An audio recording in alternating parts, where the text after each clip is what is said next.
વાપી મહાનગરપાલિકામાં જે જબરજસ્તી સમાવેશ કરવામાં આવેલા ગામોના વિરોધ દ્વારા છેલ્લી 22 તારીખ એટલે 22/1 અમે વાપીમાં ચંદોડમાં જાહેર સભા યોજી હતી અને એમાં નક્કી કર્યું હતું કે 6મી તારીખે અમે પ્રાંત અધિકારીને આવેદન પત્ર આપવાના છે, પરંતુ આજે અમને અહીં પારડી ખાતે અટકાવી દીધા છે અને પ્રાંત અધિકારીની કચેરી સુધી જવા દેવામાં આવ્યા નથી।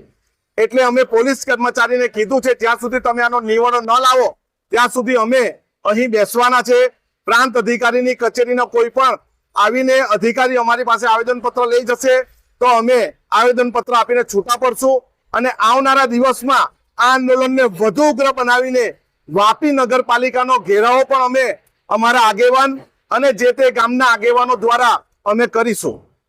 વાંધો એમનો એ જ છે કે જે પણ ગામોને સમાવેશ કરવામાં આવે એમની પાસે પૂર્વ મંજૂરી લીધી નથી। એમને પેસા એક્ટ 1996-2017 મુજબ એમની પાસે ગ્રામ સભાની પૂર્વ મંજૂરી લીધી નથી અને કરવેરા વધવાના તેમજ વાપીના નોટિફાઈડ એરિયાને સાથે લીધો નથી, વાપીની નજીકના ગામોને સાથે લીધા નથી, પરંતુ વાપીથી 12 કિલોમીટર દૂરના ગામોને જબરજસ્તી સમાવેશ કર્યો છે।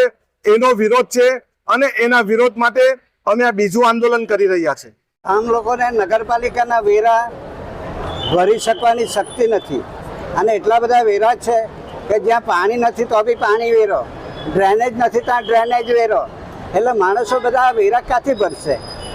અને ફેસિલિટીમાં ઝીરો।